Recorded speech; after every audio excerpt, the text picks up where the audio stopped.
नमस्कार दोस्तों। आज के इस वीडियो में हम अपने सबसे करीबी और बड़े भाई श्री राज किशोर सिंह जी का जीवनी जानेंगे, उनसे बात करेंगे। क्योंकि इनका जीवन भी मेरे आंखों का देखा हुआ है, जितना जब से मैं जानता हूँ बड़ी ही संघर्षपूर्ण रहा है।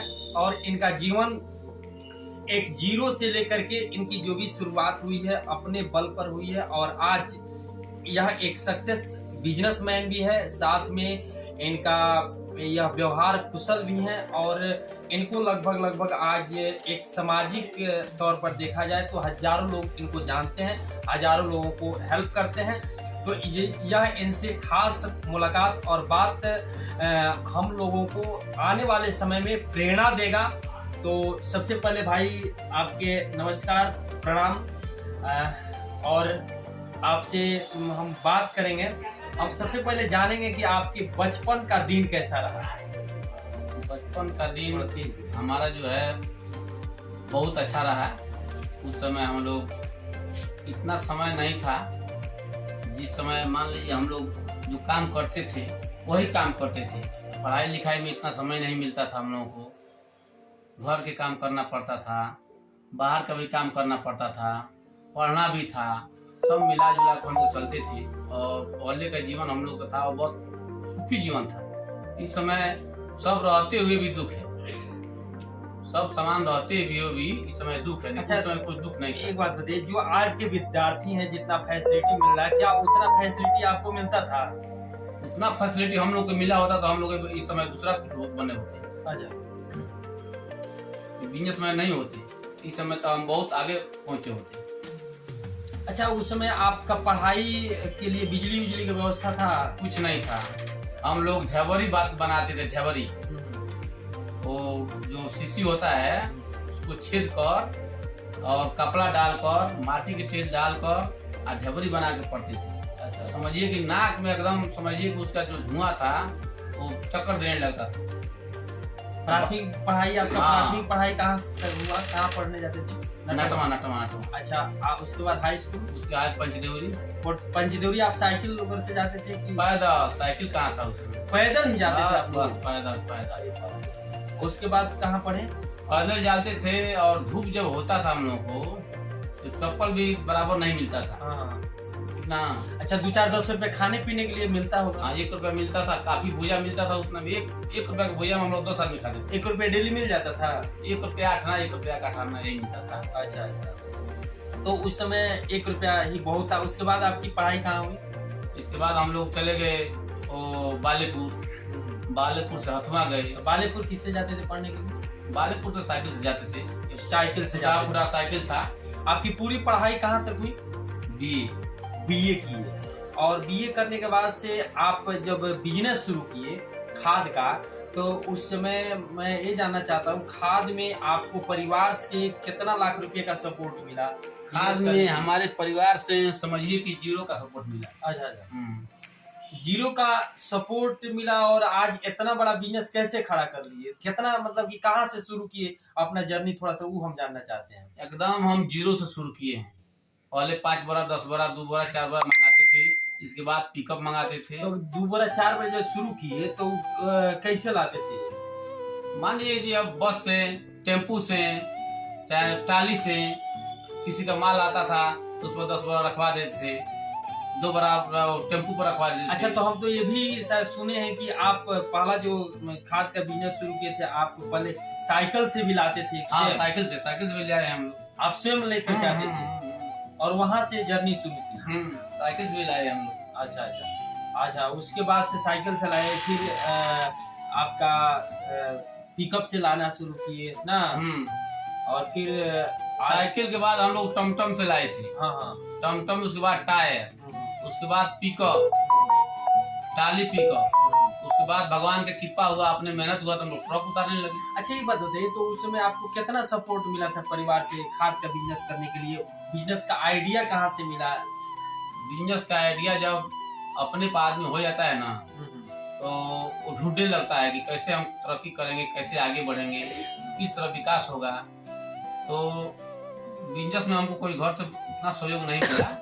अरे 10-5 हजार का कोई आपके घर में कोई बिजनेस खाद का करता था पहले भाई साहब बहुत पहले करते थे। अच्छा हाँ तो बहुत पहले तो लाइन बाजार दुकान था उनका शायद। हाँ हम जानते भी नहीं। अच्छा आप जानते भी नहीं थे तो वहाँ से आपको कुछ मैंने उनसे भी कुछ आइडिया विशेष कुछ आइडिया कुछ नहीं मिला, जो किए स्वयं किए। अच्छा तो बिजनेस जब शुरू किए तो बिजनेस में आपको क्या कभी ऐसा चैलेंज आया कि नुकसान हुआ, ऐसा कि आपको मन किया छोड़ देने का? क्या ऐसा बहुत बार हुआ है।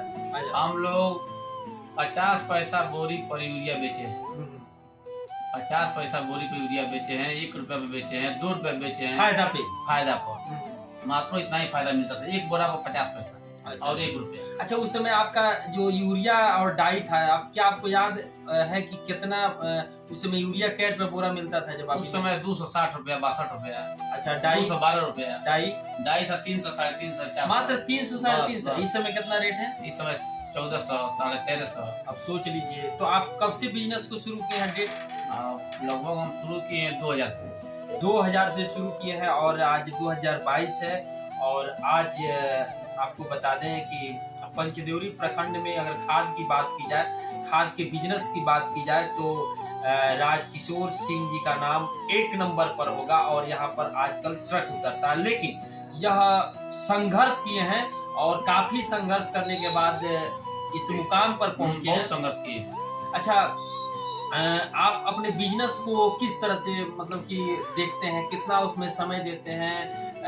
क्या दूसरा कोई आपका हेल्प करता है कि स्वयं उसको आप देख रेख करते हैं? नहीं, इसमें हेल्प कोई नहीं करता है। जितना दिमाग लगाना है अपना ही लगाना है, मेहनत करना है अपना ही करना है, इसमें कोई दिमाग नहीं लगाता है, ना कोई हेल्प करता है। अच्छा स्वयं को करना है। जब आपके पास बैक सपोर्ट नहीं मिला था, कोई पूंजी नहीं मिला था, तो क्या धीरे धीरे जब आपका व्यवहार बढ़ता गया तो क्या कहाँ से आपको पैसा मिला? मतलब कि पैसा हमको वही पार्टी दिया कि जितना मर्जी उतना ले जाइए, आपका व्यवहार बढ़िया है, समय से पैसा आप दे देते हैं, तो जितना माल मर्जी उतना ले जाइए आप माल। उसी तरह मिला भी हमको, बहुत ज्यादा पैसा मिला हमको, केवल मैंने समय से देने की वजह से। भाई अगला आदमी जो है बेईमान नहीं है, बढ़िया ईमानदार है, इसलिए कोई ये नहीं देखता था कि सीएम में कितना का माल चला गया, कोई इसका भी नहीं था।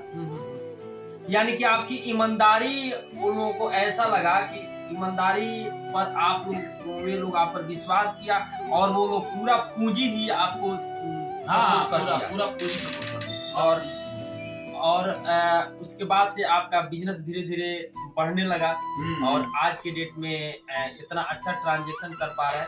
अच्छा एक बात बताइए, आप क्या, मैं यह देखता भी हूँ कि काफी लोगों को आप सपोर्ट करते हैं। ऑलरेडी मुझे भी कई बार आप आर्थिक से लेकर के हर तरह का सपोर्ट किए हैं, इसके लिए मैं मेरे तरफ से बहुत बहुत धन्यवाद उसके लिए। और मैं ये जानना चाहता हूँ कि और आपका क्या सोच रहता है कि लोगों के बारे में किस तरह से हेल्प किया जाता है कि समाज आगे बढ़े, इसके बारे में? हमारा सोच यही रहता है कि हमसे जितना सोच हो सके, जितना माने समर्थ हमारे पास हो सके, हम किसी को दे और वो आगे बढ़े, किसी को कोई तकलीफ ना हो। यदि 10 रुपया हमारे पास रहता भी है तो किसी को देते हैं, भाई चलिए अपना काम चला लीजिए, बाद में दे दीजिएगा। या कोई खाद भी मांगता है तो 1-2 लाख का खाद भी ले जाइए भाई, अपना बेच के दे दीजिएगा। सपोर्ट पूरा रहता है हमारा, किसी को कोई दिक्कत नहीं, चाहे किसी को जानते हो ना जानते हो। इस समय भी देहात में हमको लगता है कि शायद ही कोई गाँव बाकी होगा, शायद ही कोई घर बाकी होगा किसी गाँव में कि बाकी ना हो। इसके बाद भी सपोर्ट करते हैं। आज तक उस आदमी को पहचाने हो ना पहचाने हो, लेकिन हम किसी को ना नहीं कहें आज तक। इसके बाद क्या होगा कोई ये नहीं है, लेकिन किसी को लौटा ही नहीं है कि भाई आप बाकी नहीं देंगे, आपका खेत नहीं बोआ जाएगा। पहले अपना खेत बोवाइए, इसके बाद हमको दीजिएगा या मत दीजिएगा। बिल्कुल, इतना दरिया दिल है हमारे भाई साहब का। तो और भी आप क्या कहना चाहेंगे लोगों को? हम तो लोगों को कहना चाहें कि जितना हमसे सपोर्ट मिले, हमसे सपोर्ट लीजिए और आगे बढ़िए, और हमको भी आशीर्वाद देकर आगे बढ़ाइए। बिल्कुल बिल्कुल, इनको भी आशीर्वाद देकर के आगे बढ़ाइए। तो यह खास मुलाकात और बातचीत हम देख रहे थे पंचदेवरी का एक सक्सेस बिजनेसमैन कहिए, और बहुत ही इनका दिल जो है नेक है और हमेशा लोगों को हेल्प करते हैं। श्री राजकिशोर भाई जी से हम लोग बात कर रहे थे। तो आपको वीडियो यह कैसा लगा जरूर कमेंट बॉक्स में बताइएगा। आज के लिए इतना ही, बहुत बहुत धन्यवाद भाई, थैंक यू, नमस्कार।